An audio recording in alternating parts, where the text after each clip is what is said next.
ਇਹ ਸਲੇਟ ਤੇਰੇ ਲਈ ਨਹੀਂ, ਬਿੱਟੂ ਲਈ ਹੈ। ਮੇਰੇ ਹੱਥ 'ਚੋਂ ਸਲੇਟ ਫੜ ਕੇ ਮਾਂ ਨੇ ਬਿੱਟੂ ਨੂੰ ਫੜਾ ਦਿੱਤੀ। ਹਮੇਸ਼ਾ ਦੀ ਤਰ੍ਹਾਂ ਬਿੱਟੂ ਅੰਗੂਠਾ ਦਿਖਾਉਂਦਾ ਦੌੜ ਗਿਆ। ਖੈਰ, ਇਹ ਕਿਹੜਾ ਪਹਿਲੀ ਵਾਰ ਹੋਇਆ ਸੀ। ਮਾਂ ਹਮੇਸ਼ਾ ਇਦਾਂ ਹੀ ਕਰਦੀ। ਮਾਂ ਦੀਆਂ ਰੁੱਖੀਆਂ ਗੱਲਾਂ ਮੇਰਾ ਕਾਲਜਾ ਵਿੰਨ੍ਹ ਕੇ ਰੱਖ ਦਿੰਦੀਆਂ। ਇਹ ਚੀਜ਼ ਜਿਸਮਾਨੀ ਚੀਜ਼ ਨਾਲੋਂ ਕਿਤੇ ਜ਼ਿਆਦਾ ਦਰਦ ਪਹੁੰਚਾਉਂਦੀ। ਪਰ ਉਸ ਸਮੇਂ ਸਿਰਫ ਰੋਣਾ ਆਉਂਦਾ ਸੀ, ਹੋਰ ਡੱਕਾ ਵੀ ਸਮਝ ਨਹੀਂ ਸੀ। ਮੈਂ ਰੋਣ ਹਾਕੀ ਹੋ ਕੇ ਆਪਣੇ ਕਮਰੇ 'ਚ ਆ ਗਈ। ਸਿਰਹਾਣੇ ਦੇ ਗਲ ਲੱਗ ਕੇ ਮੈਂ ਬਹੁਤ ਰੋਈ। ਰੋ ਰੋ ਕੇ ਮੈਂ ਸਿਰਹਾਣੇ ਦਾ ਇੱਕ ਪਾਸਾ ਗਿੱਲਾ ਕਰਤਾ ਸੀ। ਮਾਂ ਨੇ ਕਦੇ ਮੈਨੂੰ ਆਪਣੀ ਧੀ ਨਾ ਸਮਝਿਆ। ਮਾਂ ਹਮੇਸ਼ਾ ਮੇਰੇ ਤੇ ਗੁੱਸਾ ਕਰਦੀ। ਮੈਨੂੰ ਤਾਂ ਦੇਖ ਕੇ ਹੀ ਉਹ ਹਰਖ ਜਾਂਦੀ। ਮਾਂ ਦੀਆਂ ਵੱਡੀਆਂ ਵੱਡੀਆਂ ਅੱਖਾਂ ਜਿਵੇਂ ਅੱਗ ਦੇ ਅੰਗਿਆਰ ਹੋਣ, ਲਾਲ ਸੁਰਖ। ਸ਼ਾਇਦ ਕੋਈ ਪਿਛਲੇ ਜਨਮ ਦਾ ਵੈਰ ਹੋਵੇ। ਪਿਛਲਾ ਜਨਮ? ਜੇ ਹਰ ਜਨਮ ਏਦਾਂ ਦੇ ਇਨਸਾਨ ਹੁੰਦੇ ਨੇ ਤਾਂ ਆਹੀ ਜਨਮ ਕਾਫੀ ਹੈ। ਮਾਂ ਮੈਨੂੰ ਕੁੱਟਦੀ ਮਾਰਦੀ। ਮੈਂ ਸਾਰੀਆਂ ਗੱਲਾਂ ਪਾਪਾ ਨੂੰ ਦੱਸ ਦਿੰਦੀ ਸੀ। ਮੇਰੀਆਂ ਗੱਲਾਂ ਪਾਪਾ ਸੁਣ ਜ਼ਰੂਰ ਲੈਂਦੇ ਸੀ, ਪਰ ਮਾਂ ਨੂੰ ਕਦੇ ਕੁਝ ਨਾ ਕਹਿੰਦੇ। ਪਾਪਾ, ਮਾਂ ਮੈਨੂੰ ਬਹੁਤ ਕੁੱਟਦੀ ਆ। ਮੈਨੂੰ ਰੋਟੀ ਵੀ ਨਹੀਂ ਬਣਾ ਕੇ ਦਿੰਦੀ। ਪਾਪਾ ਕੋਲ ਮੈਂ ਅਕਸਰ ਤਰਲੇ ਪਾਉਂਦੀ ਰਹਿੰਦੀ, ਪਰ ਪਾਪਾ ਨੇ ਮਾਂ ਨੂੰ ਕਦੇ ਕੁਝ ਨਾ ਕਿਹਾ, ਸਗੋਂ ਗੱਲਾਂ ਨਾਲ ਸਾਰ ਦਿੰਦੇ। ਕੋਈ ਨਾ ਜੱਸੋ, ਪੁੱਤ ਮੈਂ ਕਰਦਾ ਤੇਰੀ ਮਾਂ ਨਾਲ ਗੱਲ। ਆਪਾਂ ਦਿੰਨੇ ਪਤਾ ਉਹਨੂੰ। ਅਸਲ ਗੱਲ ਤਾਂ ਇਹ ਸੀ, ਮੇਰਾ ਬਾਪ ਵੀ ਮੇਰੀ ਮਾਂ ਤੋਂ ਡਰਦਾ ਸੀ। ਮਾਂ ਸਾਹਮਣੇ ਤਾਂ ਉਹਦੀ ਆਵਾਜ਼ ਵੀ ਨਾ ਨਿਕਲਦੀ। ਪਾਪਾ ਬੈਂਕ 'ਚ ਕੈਸ਼ੀਅਰ ਸਨ। ਡਿਊਟੀ ਤੋਂ ਆ ਕੇ ਉਹ ਕਿੰਨਾ ਸਮਾਂ ਮੇਰੇ ਨਾਲ ਖੇਡਦੇ ਰਹਿੰਦੇ। ਮਾਂ ਜਿੰਨੀ ਨਫ਼ਰਤ ਕਰਦੀ, ਪਾਪਾ ਓਨਾ ਪਿਆਰ ਕਰਦੇ। ਮਾਂ ਦੀ ਨਫ਼ਰਤ ਮੇਰੇ ਅਨਭੋਲ ਮਨ ਦੀਆਂ ਜਿਹੜੀਆਂ ਟਾਹਣੀਆਂ ਪੁੱਟਦੀ, ਪਾਪਾ ਦੇ ਪਿਆਰ ਨਾਲ ਓਨੀਆਂ ਹੀ ਨਵੀਆਂ ਕਰੂੰਬਲਾਂ ਫੁੱਟ ਆਉਂਦੀਆਂ। ਪਾਪਾ ਦੀਆਂ ਗੱਲਾਂ ਸੁਣ ਮੈਂ ਅਸਮਾਨ ਚੁੱਡਣ ਲੱਗਦੀ ਤੇ ਚੰਨ ਤਾਰਿਆਂ ਨੂੰ ਦੱਸਦੀ ਕਿ ਮੇਰੇ ਪਾਪਾ ਵਰਗਾ ਕੋਈ ਨਹੀਂ ਹੈ। ਇੱਕ ਧੀ ਨੂੰ ਹੋਰ ਕੀ ਚਾਹੀਦਾ? ਬਸ ਇਹੀ ਕਿ ਉਹਦੀਆਂ ਨਿੱਕੀਆਂ ਨਿੱਕੀਆਂ ਗੱਲਾਂ ਨੂੰ ਕੋਈ ਸੁਣੇ ਤੇ ਹੁੰਗਾਰਾ ਭਰੇ।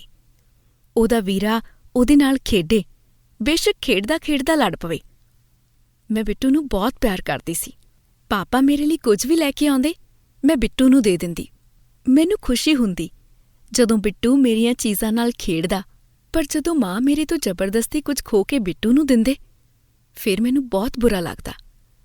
ਮਾਂ ਵੱਲੋਂ ਬੋਲਿਆ ਨਾਮੁਰਾਦ ਲਫ਼ਜ਼ ਮੈਨੂੰ ਧੁਰ ਅੰਦਰੋਂ ਤੋੜ ਕੇ ਰੱਖ ਦਿੰਦਾ।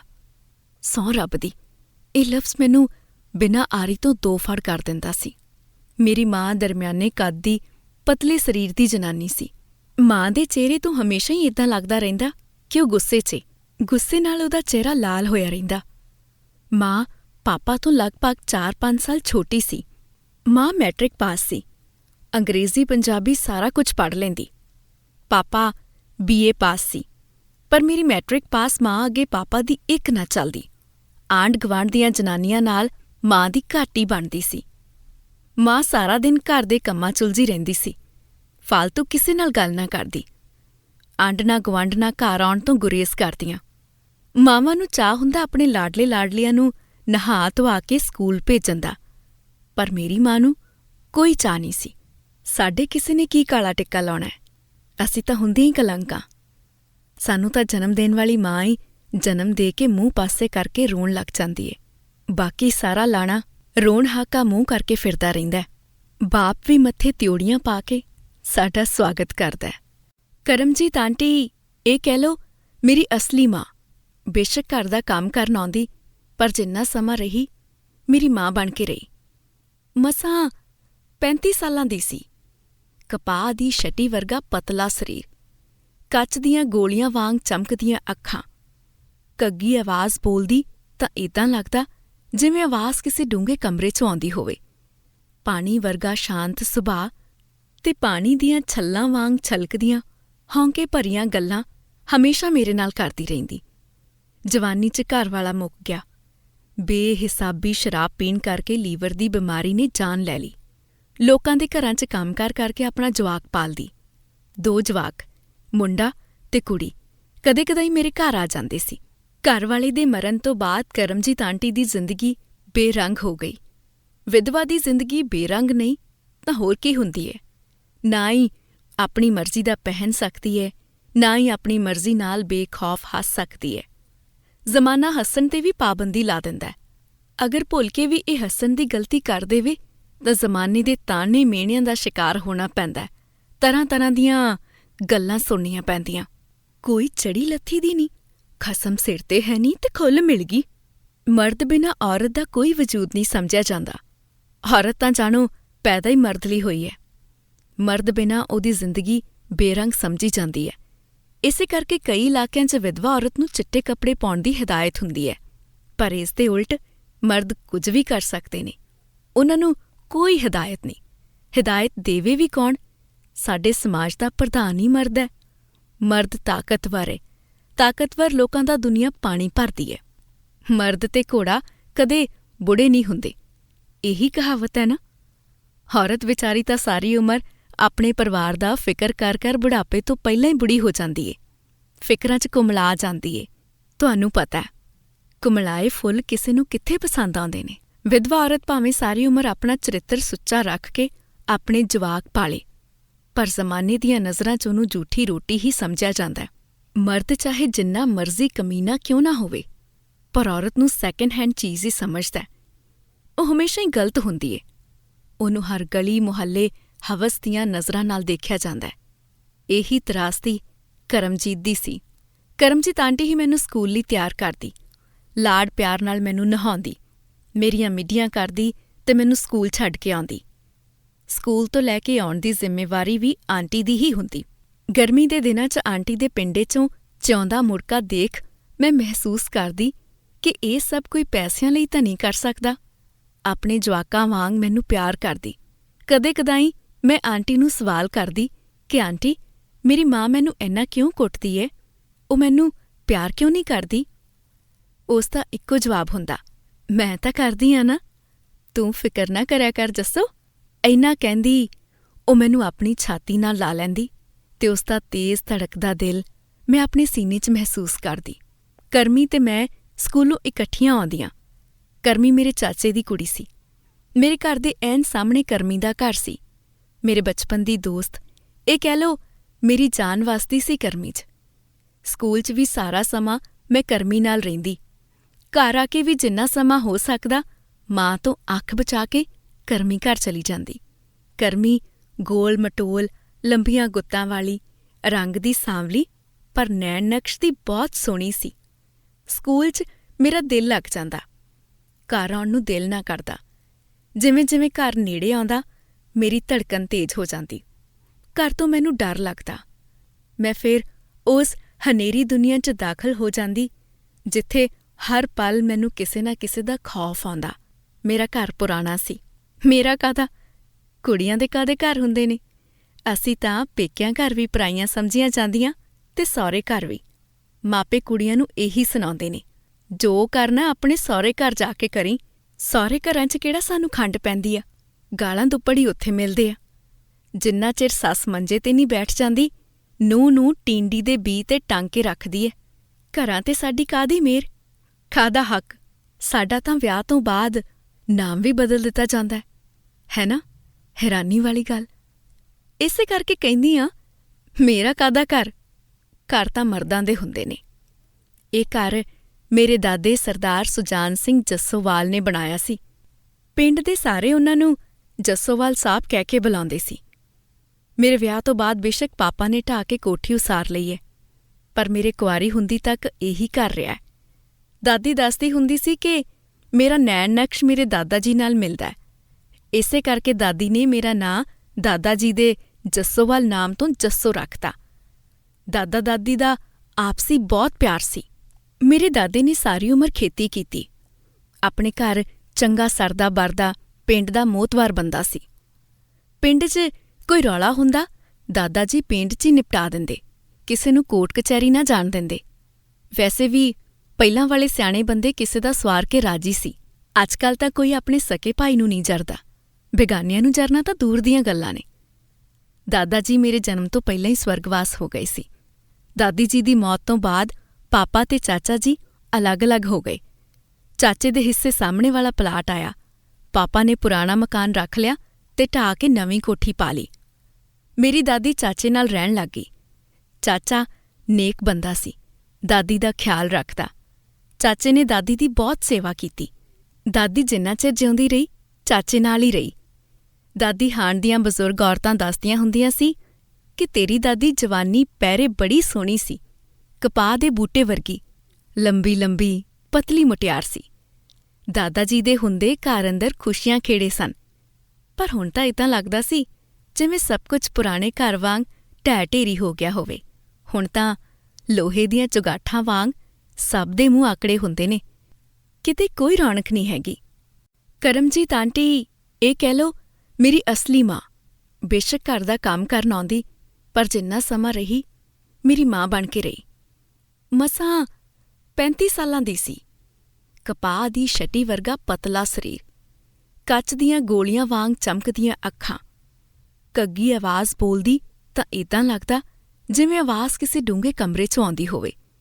ਪਾਣੀ ਵਰਗਾ ਸ਼ਾਂਤ ਸੁਭਾਅ ਤੇ ਪਾਣੀ ਦੀਆਂ ਛੱਲਾਂ ਵਾਂਗ ਛਲਕਦੀਆਂ ਹੌਂਕੇ ਭਰੀਆਂ ਗੱਲਾਂ ਹਮੇਸ਼ਾ ਮੇਰੇ ਨਾਲ ਕਰਦੀ ਰਹਿੰਦੀ। ਜਵਾਨੀ 'ਚ ਘਰ ਵਾਲਾ ਮੁੱਕ ਗਿਆ।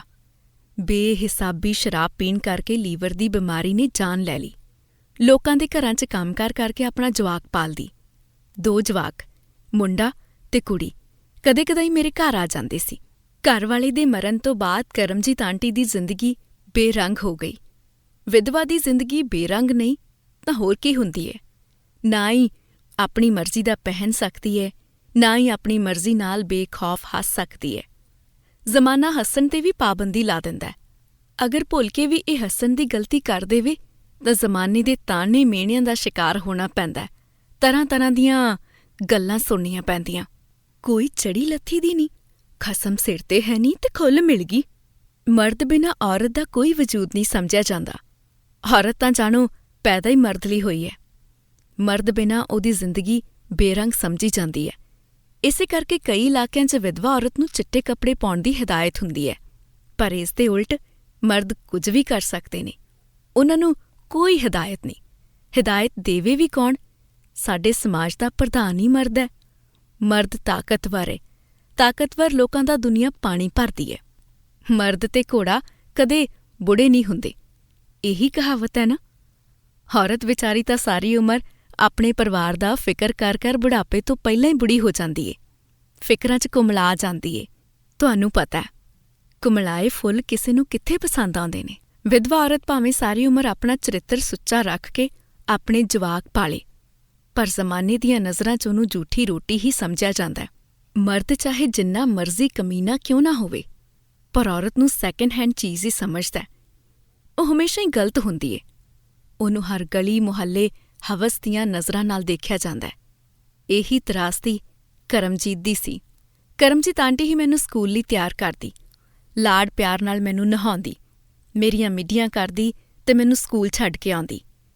ਸਕੂਲ ਤੋਂ ਲੈ ਕੇ ਆਉਣ ਦੀ ਜ਼ਿੰਮੇਵਾਰੀ ਵੀ ਆਂਟੀ ਦੀ ਹੀ ਹੁੰਦੀ।